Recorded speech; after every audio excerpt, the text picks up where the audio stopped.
ప్రస్తుతం తెలంగాణ రాజకీయాల్లో వలసల గురించే ప్రధానంగా చర్చ అయితే నడుస్తూ ఉంది. ఇటీవల తెలంగాణ ముఖ్యమంత్రి రేవంత్ రెడ్డి కేసీఆర్ గారిని గురించి మాట్లాడినటువంటి మాటలు, ఆ సందర్భంలో అక్కడ మల్లారెడ్డి ఉండడం కూడా మల్లారెడ్డి కాంగ్రెస్లోకి చేరబోయే అవకాశాలు చాలా పుష్కలంగా ఉన్నాయని చెప్పేసి వార్తలు అయితే వస్తున్నాయి. అయితే ఇప్పటికే స్థానిక సంస్థల ఎలక్షన్స్ ఇవన్నీ కూడా ముగిసిపోయి తెలంగాణలో అయితే ఇప్పుడు రాజకీయంగా చేరికలు వలసలు జరిగేటువంటి అవకాశం ఉందా లేదా, ఇవన్నీ కూడా తెలుసుకునే ప్రయత్నం చేద్దాం. అయితే మనతో పాటు ఉన్నారు తెలంగాణ తెలుగుదేశం పార్టీ రాష్ట్ర అధికార ప్రతినిధి సూర్యదేవలత గారు. మేడం నమస్కారం అండి. నమస్తే మేడం, మొత్తానికి ఇప్పుడు చూసుకుంటే తెలంగాణలో ఈ పార్టీ నుంచి ఆ పార్టీకి జంపు ఇవన్నీ కూడా ఎలక్షన్ ముందు చూసాం, ఎలక్షన్ తర్వాత కూడా కొంతమంది చూసాం. కడియం శ్రీహరి కావచ్చు, వీళ్ళందరూ కూడా ఇప్పుడు మళ్ళీ మొదలవుతుంది, మల్లారెడ్డితోనే మొదలవచ్చు అని చెప్పేసి వార్తలు అయితే వస్తున్నాయి. అసలు మల్లారెడ్డి నిజంగా పార్టీ మారే అవకాశం ఉన్నాయంటారు. ఏంటి తెలంగాణ రాజకీయాల పరిస్థితి ఇప్పుడు? ఇక్కడ తెలంగాణలో రాజకీయాలంటే బీఆర్ఎస్ అది నేర్పిన విద్యే కదా. అంటే ఒక టైంలో టీడీపీలో ఉన్న వాళ్ళందరినీ ఎమ్మెల్యేలందరినీ లాక్కోవటం, వాళ్ళకి మినిస్ట్రీ ఇవ్వటం. అది కానీ మల్లారెడ్డి యాక్చువల్లీ తెలుగుదేశం పార్టీలో ఎంపీగా ఉన్న వ్యక్తి. సో ఆయన్ని తీసుకోవటం కానివ్వండి, అంటే ఇట్లా చాలామందిని తీసుకున్నారు ఆ రోజున. ఈ రోజున ఇప్పుడు ఏముంది, అధికారం కోల్పోయిన తర్వాత మీరు చూడండి 10 సంవత్సరాలు అధికారంలో ఉన్న పార్టీ మీద నమ్మకం లేకుండా పోతుంది అందరికీ. ఇప్పుడు పార్టీలు మారిపోతున్నారు కదా.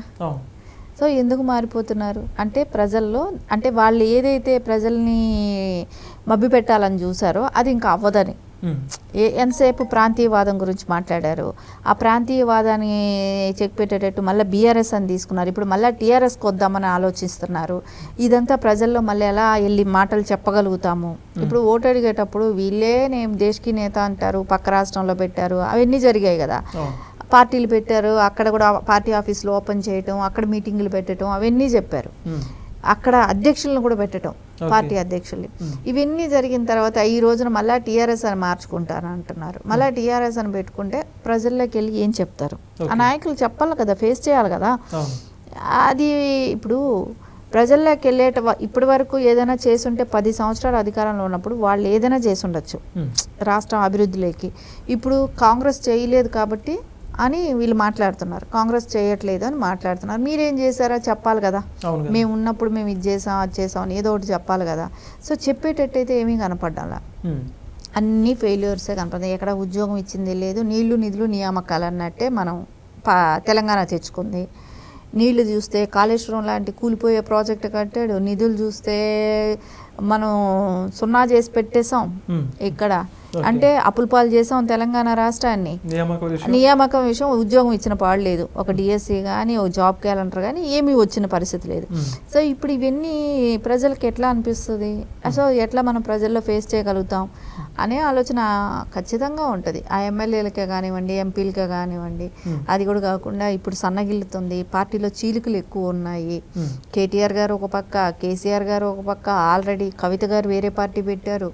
ఇట్లా డిఫరెన్స్ కూడా బాగా ఎక్కువ ఉండటంతో సో వాళ్ళు వేరే ప్లాట్ఫామ్ చూసుకుంటారు కదా ఆబ్వియస్లీ. సో అది కూడా కాకుండా ఆయనకి విద్యా సంస్థలు ఉన్నాయి. సో వాటి గురించి ఎక్కువ ఎక్కడా కూడా ఆయన అని ఆ రోజు బ్లాక్మెయిల్ చేసి తీసుకోవటం కూడా అదే కారణం. అంటే ఆయన బిజినెస్ ఆర్థిక లావాదేవీలు ఆ రోజున బీఆర్ఎస్ వాళ్ళు బెదిరించి తీసుకున్నది కూడా అది అలాగే. ఎందుకంటే కాలేజెస్ ఉన్నాయి, నీ వ్యవస్థలు నడవనివ్వము అనే మాట బెదిరించడం జరిగింది. సో దాంతోనే వాళ్ళు తీసుకోవటం జరిగింది. సో అట్లా బెదిరించి తీసుకొని ఈ రోజున వాళ్ళకి ఇప్పుడు అధికారం కోల్పోయినాక వాళ్ళు ఫ్రీ అయ్యారన్నట్టు అనిపిస్తుంది, అంతే కదా. ఒకసారి మీరు బెదిరించారు, అదే ఈ రోజున ఇంకొక పార్టీకి వెళ్ళిపోయే అవకాశాలు కల్పించారు. ఓకే, మరి ఇప్పుడైతే చూసుకుంటే ఎలక్షన్స్ వేడి ఇంకా అయితే మొదలవలేదు. ఈ టైంలో రాజకీయంగా ఇలాంటి చేరికలు ఇవన్నీ అవడం వల్ల పార్టీలకు చాలా నష్టం జరిగేటువంటి అవకాశం ఉంది. దీన్ని పూడ్చుకోవడానికి ఎటువంటి ప్రయత్నాలు చేస్తున్నారు ఏ పార్టీ వాళ్ళైనా కూడా? అంటే ఇప్పుడు కొంతమంది చాలా వరకు టీడీపీలో జాయిన్ అవడానికి టచ్లో ఉన్నారు. మల్లారెడ్డి గారిది కూడా చాలా సార్లు మీరు చూసే ఉంటారు, మీడియా పరంగా కూడా వస్తుందని న్యూస్ కానివ్వండి ఇట్లాంటివి. ఈరోజు మళ్ళీ కాంగ్రెస్ అంటున్నారు, బీజేపీ అంటున్నారు, టీడీపీకి అధ్యక్షులుగా వస్తారంటున్నారు. రకరకాల చర్చ అయితే నడుస్తుంది. కానీ బీఆర్ఎస్లోనే ఉంటాడనేది అయితే ఎవరూ చెప్పట్లేదు.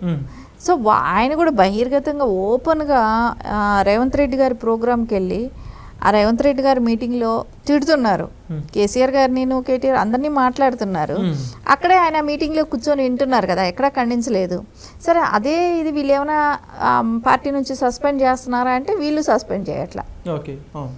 బీఆర్ఎస్ వాళ్ళు కూడా ఏం సస్పెండ్ చేయట్లేదు ఆయన్ని.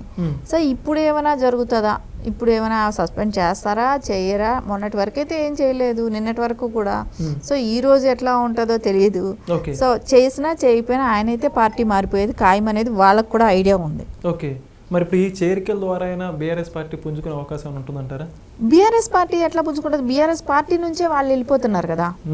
అంటే ఇప్పుడు వాళ్ళ పార్టీ నుంచి తీసుకుంటున్నారు బయట ఒకటి, ఇప్పుడు వాళ్ళు కూడా బయట పార్టీ నుంచి ఇంకా తీసుకునే ప్రయత్నం, వాళ్ళ పార్టీలో కూడా చేరికలు ఉంటుండే అవకాశం. చేరికలు ఉంటాయి, కానీ నాకు తెలిసి అయితే ఇప్పుడు అధికారం ఇంకా 2 ఏళ్ళు ఉంది కాంగ్రెస్.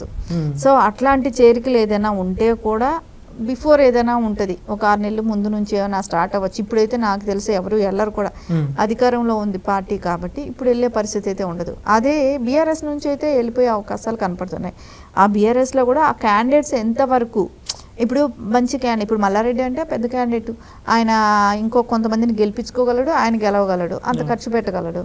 అలాంటప్పుడు ఆయన వెళ్ళిపోయాడంటే ఆయనతో పాటు కొంతమంది వెళ్ళిపోతారు కదా. సో ఖర్చు పెడతారు కదా ఆయనతో, ఆయన మాటిని ఆయనతో పాటు ఏదైనా పార్టీలోకి వెళ్ళి జాయిన్ అయితే మనకు ఆయనే చూసుకుంటారు కదా అనేది కొంతమంది ఆలోచిస్తారు. అలా కొంతమంది వెళ్ళిపోయారు అనుకోండి బీఆర్ఎస్ నుంచి, సో బీఆర్ఎస్ లో వెయిటేజ్ తగ్గిపోతుంది కదా. ఎవడన్నా జాయిన్ అవ్వాలనుకున్నప్పుడు ఆ పార్టీలో ఎవరున్నారు, వర్త్ ఏంటి అంటే ఎక్కడ సీటు దొరకని వాళ్ళు వచ్చి అక్కడ జాయిన్ అవుతారు. ఎక్కడైనా కూడా రాజకీయ అవకాశాలు ఎలా ఉంటాయి, మనం అందరూ ఎమ్మెల్యేలు కావాలనుకుంటారు, అందరూ ఎంపీలు కావాలనుకుంటారు, అందరికీ సీట్ రావాలనేది ఒక కోరిక అయితే ఉంటుంది. ఆ సీట్ ఆశించిన సీట్ రాకపోయింది అనుకోండి, అప్పుడు ఏదో ఒక పార్టీలో సీట్ తెచ్చుకోవాలి. అలాంటప్పుడు వెళ్ళి జాయిన్ అవుతారు కదా, బీఆర్ఎస్ కావచ్చు, బీజేపీ కావచ్చు, వేరే ఏ పార్టీలోనే జాయిన్ అవుతారు. అదేవిధంగా రేపొద్దున అలాంటి చేరికలు ఉంటాయి. అంటే వాళ్ళంతటా వాళ్ళ వెయిటేజ్ ఉన్న వాళ్ళకైతే ఏ పార్టీ అయినా వాళ్ళే ఇచ్చుకుంటారు సీటు. సో వీళ్ళు గెలవరేమో అనే ఒక అపనమ్మకం ఉన్న వాళ్ళకి ఎట్లాగో సీట్ రాదు, అట్లాంటి వాళ్ళు వచ్చి ఖచ్చితంగా బీఆర్ఎస్లోనే జాయిన్ అవుతారు. ఓకే, అయితే చూసుకుంటే జీవన్ రెడ్డి పార్టీలో బీఆర్ఎస్ పార్టీలో జాయిన్ అయినప్పుడు అంటే కాంగ్రెస్ వదిలిపెట్టి చాలా పెద్ద బహిరంగ సభ పెట్టుకుని బీఆర్ఎస్ పార్టీ జాయిన్ చేసుకుంది. ఇంకా అప్పటి నుంచి వలసలు చాలా బలంగా ఉంటాయని చాలా మంది ఎక్స్పెక్ట్ చేశారు తెలంగాణ రాజకీయాల్లో, కానీ అది అక్కడతోనే బ్రేక్ పడిపోయింది. కారణం ఏంటంటారు? నేను అదే అంటున్నా, ఎవ్వరూ కూడా ఇప్పుడు అంత తొందరపడి అధికారంలో ఉన్న పార్టీలో నుంచి ఇప్పటికిప్పుడు వెళ్ళిపోయే పని ఎవరు చేయరు. సరే రేపు పొద్దున వాళ్ళకే ఆ సీట్ వస్తుందంటే కూడా ఎవరు వెళ్ళరు. ఎవరి సీటు వాళ్ళకే అదే స్థాయిలో ఉంటుందని అనుకుంటే వాళ్ళు కూడా వెళ్ళరు. సీట్ రాని వాళ్ళు ఎవరైనా ఉంటారు చూసారా, వాళ్ళు వెళ్తారు. సో కొత్తగా ఇప్పుడు మల్లారెడ్డి గారు లాంటి వాళ్ళకి వాళ్ళే సీట్ కల్పిస్తారు. అంటే దాని మూలాన ఏమవుతుంది, ఎవరికైతే ఆశావాదులకి రాని వాళ్ళే వీళ్ళకి వస్తారనేది క్లియర్ కట్గా ఉంటుంది. ఇప్పుడు ఆయన వెళ్ళారు, ఏముంది అక్కడ, సో ఎక్కడో ఉంటారు. అదే కాంగ్రెస్లో ఉండుంటే ఆయన అంటే డామినేట్ చేసే ఇది ఉంటుంది కదా. అది కాంగ్రెస్ అన్నప్పుడు అక్కడ రాహుల్ గాంధీ గారితో వాళ్ళు సీనియర్ లీడర్ కాబట్టి అక్కడ వరకు ఢిల్లీ వరకు ఆయన వెళ్ళి మాట్లాడుకొని చేసుకోగలిగే ఇది ఉంది. ఇక్కడ కేసీఆర్ అది ఇది ఒక ప్రాంతీయ పార్టీ అయ్యేటప్పటికి ఇక్కడికే ఆయనకు అంత అవకాశం కూడా ఉండదు. ఇక్కడ రేపు పొద్దున సీట్ ఇచ్చారనుకోండి, ఆ నియోజకవర్గం పనిచేసుకోవటమే, గెలిస్తే ఒకవేళ మినిస్టర్ చేస్తారా అని అనుకుంటే అది కూడా ఉండదు. ఎందుకంటే వాళ్ళకే చూసుకుంటారు, బయట నుంచి వచ్చారు కదా అనే ఇది ఉంటుంది. మేబీ ఒకవేళ అంత ఉదార మనస్వభావం అయితే కాదు. అప్పటికప్పుడు వచ్చిన వాళ్ళకి ఇప్పుడు ఇది అంటే ఒక టైంలో అప్పుడు టీడీపీని తీసుకోగలిగారంటే అప్పుడు అందరూ ఇక్కడ బాగా అనుభవజ్ఞులు ఉన్నారు. సో ఆ పార్టీలో గెలిచిన వాళ్ళందరూ కూడా పెద్ద అనుభవం లేని వాళ్ళు. ఆయన గవర్నమెంట్ నడపాలంటే కూడా కష్టమయ్యేది. సో అది కూడా కాకుండా ఆయనతో కలిసి పనిచేసిన వాళ్ళందరూ ఇక్కడ ఉన్నారు కదా. సో వాళ్ళని తీసుకోవటానికి ఆయనకి ఇప్పుడు తుమ్మల గారు కానివ్వండి, ఇలాంటి వాళ్ళందరూ కూడా ఆ రోజున వాళ్ళు అప్పటికి తుమ్మల గారు గెలవకపోయినా కూడా ఆయన తీసుకొని ఆయనకి ఎమ్మెల్సీ ఇచ్చి ఆయన మినిస్టర్ చేసుకున్నారు. ఇలా అందరినీ కూడా తీసుకోవటానికి వాళ్ళకి అనుభవాన్ని బట్టి, అనుభవజ్ఞులు కాబట్టి వాళ్ళకు ఒక అవకాశం ఇచ్చి మనం గవర్నమెంట్ నడపడానికి వాళ్ళ సహకారం కూడా కావాలి అనే దానికి. కేసీఆర్ గారు కూడా కొత్తే కదా సీఎంగా, అప్పుడు మినిస్టర్గా చేస్తుండొచ్చు కానీ ఆయన సీఎంగా ఆయనకి కొత్తే, రాష్ట్ర విభజన అయింది. సో వీటికన్నిటికీ ఆ రోజున అవసరమైంది. ఇప్పుడు వాళ్ళకి అంత అవసరం ఉండదు కదా, వాళ్ళ క్యాడర్ వాళ్ళకు ఉంటుంది, ఆ స్థాయిలో ఆలోచిస్తారు. అంటే ఇప్పుడు సీనియర్స్గా ఉన్న వాళ్ళు కాంగ్రెస్ను వదిలేసి వెళ్తే బీఆర్ఎస్లో భవిష్యత్తు ఉంటుందా అని అనుకుంటాం. ఇప్పుడు మనం చూసాం కడియం గారు లాంటి వాళ్ళు ఎన్ని రోజులు ఉన్నారు, ఎన్ని రోజులకు వచ్చేసారు.